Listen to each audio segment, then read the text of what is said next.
Live from WTVO Rockford and your home team. Eyewitness News at 5 starts now. Rockford's chief of police has plans to hire more officers like her. The goal city leaders hope to reach by 2030. We take a closer look at the changes made to Illinois' Safety Act. It includes some modifications police departments aren't too thrilled about. And State Line students are treated to a day at the theater. We take a look at the bilingual performance at the Coronado. Good evening, I'm Mimi Murphy. And I'm Eric Wilson. Law enforcement agencies across the country are taking the 30 by 30 pledge, including Rockford's police department. They're working on adding more women to the force. Our Nikel Delgado talked with a female officer today. Nikel, what's the plan? That's right, Eric and Mimi. Officers tell me RPD has made large leaps with women in law enforcement, but more still needs to be done, and that's what this initiative is all about. Starting at the top of our ranks, obviously we hit the milestone for the city of Rockford last year with having Chief Red getting the grand promotion of being our first female chief, also the first African-American chief that the Rockford Police Department has. Katie Statler is the recruiting officer for the Rockford Police Department. It has always been her dream to be a police officer. Now she's living it and wants to inspire other young women to make a career in law enforcement. We just went and spoke to some kindergartners and they get to see a female doing this job in full uniform, and they're like, wait a minute, I can do that too? And it's like, yes, you can, and please do. Currently, nearly 15% of sworn officers in the Rockford Police Department are women. The goal is to make that number 30% by the year 2030. Even if the percentage just goes up 0.5% or percent every year, then we're winning. Data by the 30 by 30 initiative shows a greater representation of women in a police force leads to better policing outcomes for communities and certain crime victims and survivors, like in sexual assault cases. The females that we have in this department, they're strong, they're educated, they're ready to go, and they're ready to show the person standing to the left or right of them, whether it's another female or another male officer, that I can do exactly what you can do. Officer Statler says females in law enforcement are needed across the country and right here at home. You can do it, and I would be more than happy to line you up with any of the female staff that work for us, and they will tell you the same thing. It's not going to be easy, but it's not easy for anybody doing this job. For more information, find this story at mystateline.com. Eric? Thanks, Nikel. A Beloit man is arrested, charged with multiple drug offenses. Wednesday morning, the Rock County Sheriff's Office raided a home on West Grand Avenue. Investigators say they found cocaine, fentanyl, and guns. A child was also reportedly in the home. Police arrested Scott Clemens. He faces a long list of drugs and weapons charges.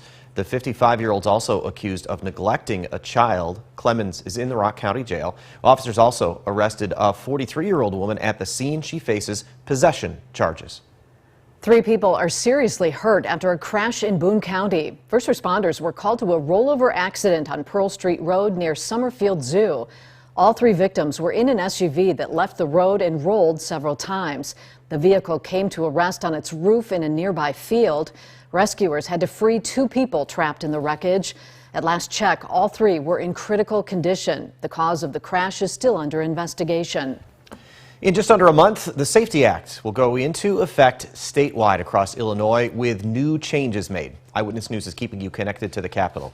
The Illinois Association of Chiefs of Police admits the adjustments are major improvements from the original law, but the group's executive director worries about requiring all departments to have body cameras.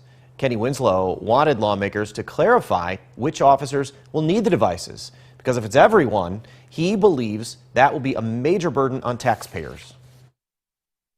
One of the things that we got changed in here with the body cameras was the ability that the camera grant to help cover storage cost with body cameras. So that's a help, but there's not enough money or near enough money in the camera grant fund to fund even a half of the departments in the state, let alone everybody.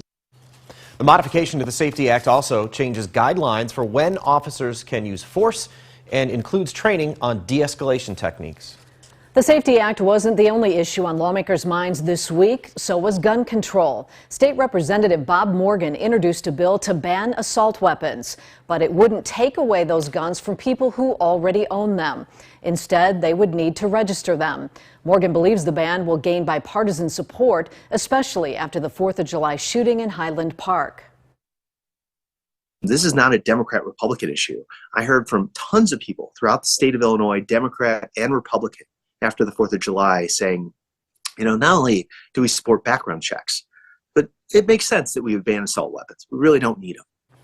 The bill would also raise the age for people who can own guns and ammunition to 21, but it makes exceptions for members of the National Guard. The Rockford Symphony Orchestra and Rockford Dance Company come together to host a special event. They held a special bilingual Nutcracker performance for local students. The Coronado was home to the ballet this morning. Kindergarten and 12th graders packed the theater from all over the state line area. Parts of the performance were presented in both English and Spanish. The opportunity was big for smaller school districts in the area who don't get the chance to do something like this every day. Many of our students that come from our smaller districts and our rural districts do not have an opportunity to do something like this. They rarely even get to Chicago to do anything, much less, be at an arts thing. So this is a real experience for them that they're probably not going to have a chance to experience in their lives. You can see the Nutcracker for yourself tomorrow night at the Coronado. Tickets are still available. We're just days away from high-stakes Georgia's runoff election. Coming up, we show you how some big-name political figures are getting involved.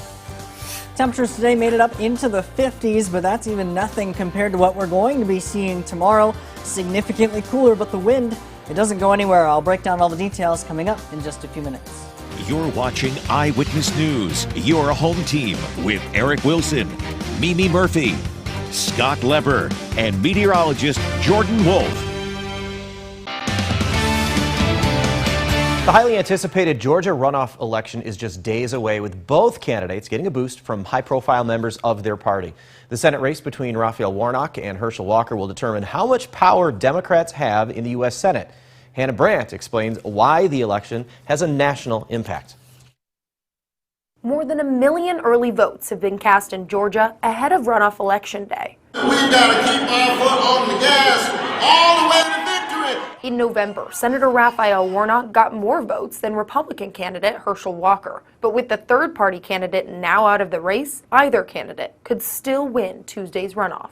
We're in a race and we're in a fight, but I know how to fight. Both candidates are out on the campaign trail making a final pitch to voters, and they're getting some help from big figures in their parties. We're going to bring it on home. Let's make this happen, Georgia. Former President Obama joined Senator Warnock in a Thursday night rally and hammered attacks on Walker. When again and again you serve up bald-faced lies, just make stuff up, that says something about the kind of person you are. Republican Senator Lindsey Graham came out for Walker this week, arguing Democrat Senator Warnock is too closely aligned with the president. 96% of the time he votes for Joe Biden. Democrats will already have 50 seats in the new Senate, so Georgia's race is only going to decide just how much control Democrats have. If it's 50-50, we have the same number on the committee. We share the same amount of money. If it's 51-49, they're in charge of everything. And those are the stakes Walker and Warnock want voters to remember. If you want something better, you got to get out and you got to vote. Are you ready to win this election? In Washington, I'm Hannah Brandt. InfoWars host and founder Alex Jones filed for bankruptcy. Jones was recently ordered to pay nearly $1.5 billion to Sandy Hook families. They sued him over his conspiracy theories about the 2012 elementary school massacre. In his bankruptcy filing, Jones listed liabilities of up to $10 billion owed to at least 50 creditors. He acknowledged the filing on his InfoWars broadcast. Jones told listeners it will prove he's broke. He also asked them to shop on his website in order to keep the show on the air. Well, it was a warmer day here in the state line. Boy, that wind, though, made it feel a little cooler. When we come back, Jordan shows us the cold temperatures return, but the wind doesn't go anywhere.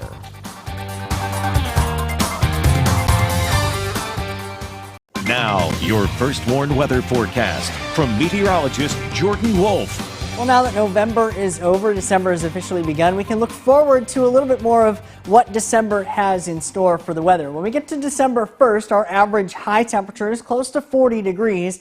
By the time we get 2 weeks later, 34 degrees, a lot closer to freezing. By the end of the month, it's the 30 degrees for our normal high temperature. And as far as snowfall is concerned, the month of December typically gives us about 9.4 inches of snowfall for that month here in Rockford, and that's what we're going to be anticipating, something at least fairly close to that here for the month. And it did not feel like December at all out there. December 2nd, 50 degrees for the afternoon high. That's with all that southerly wind working its way in. Still holding on to 50s here in Rockford, Janesville, but 40s if we get a little bit further out to the northwest.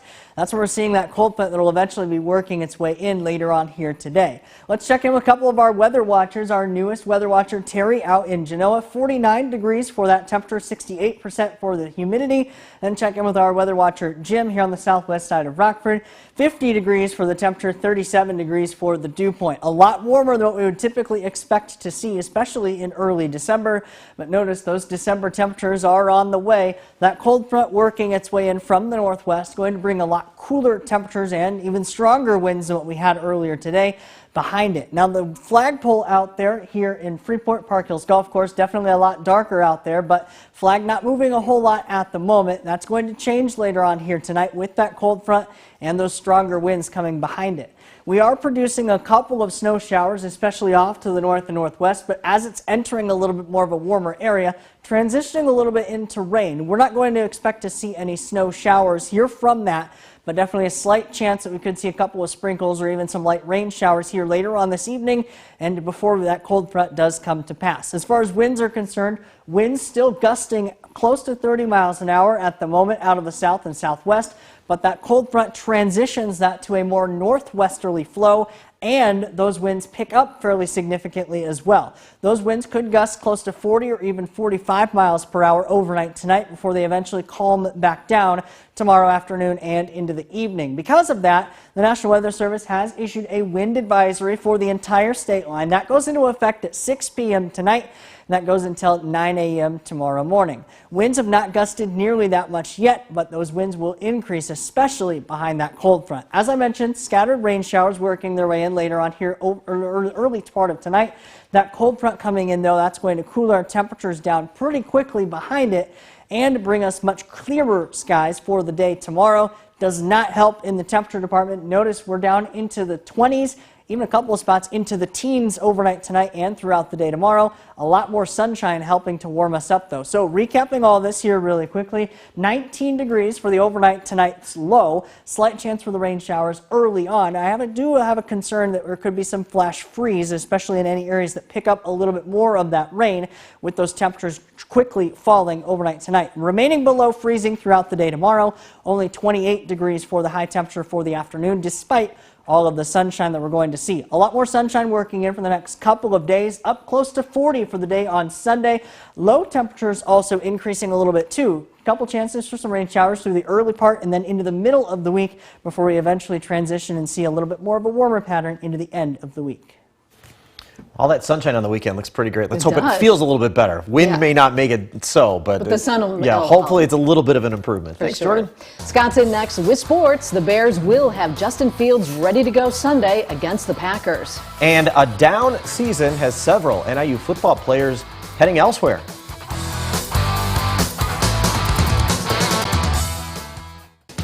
Now sports with sports director Scott Lever. Justin Fields is 0-3 against the Packers. He's going to get a chance to change that Sunday. He has been cleared to play. He was a full participant in practice again today for the second straight day. He's gaining mobility, strength. He feels more confident, and it goes from limited to full, and that's what happened. And he feels good. Had a good practice again today, so we're excited about where he is. Trevor Siemian, though, won't play and can't play Sunday if needed. He's having season-ending surgery on his oblique injury. That means Nathan Peterman and Tim Boyle will back up Fields. Aaron Rodgers looks like he'll be playing Sunday. He was not listed out or questionable for the game on the Packers injury report. David Bakhtiari is out. He had an emergency appendectomy today. That guy cannot get a break. Hey, how many starting quarterbacks at Notre Dame would walk away from that job? Drew Pine is. He announced on social media today that he's entering the transfer portal. Pine started 10 games for the Fighting Irish this year. They won 8 of them. Pine won't play in Notre Dame's bowl game wherever they end up. And players keep jumping ship at NIU after the Huskies' 3-9 season. Now leading rusher Harrison Whaley has entered the transfer portal. Whaley rushed for 899 yards this season despite missing a game and playing injured in a couple others. He has 2 years of eligibility left. He is one of 7 Huskies so far who have entered the portal. The Bulls are going to have a tough one tonight on their West Coast trip. They'll play at Golden State. The Warriors are 9-1 on their home court this season.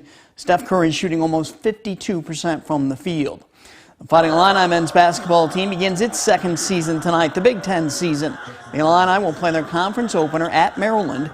Maryland is 7-0, but is fattened up against an easy schedule. The Illini are coming off Tuesday night's 73-44 blowout win over Syracuse. And Nick 10 boys basketball teams are ready for another go at it tonight. These are the games: East at Auburn, Boylan at Belvedere, Belvedere North at Harlem, Freeport at Jefferson, and Hononegah at Guilford. That's sports. We'll be right back. Jordan, we'll have another look at weather in just a moment. First, here's your Friday News Nation preview.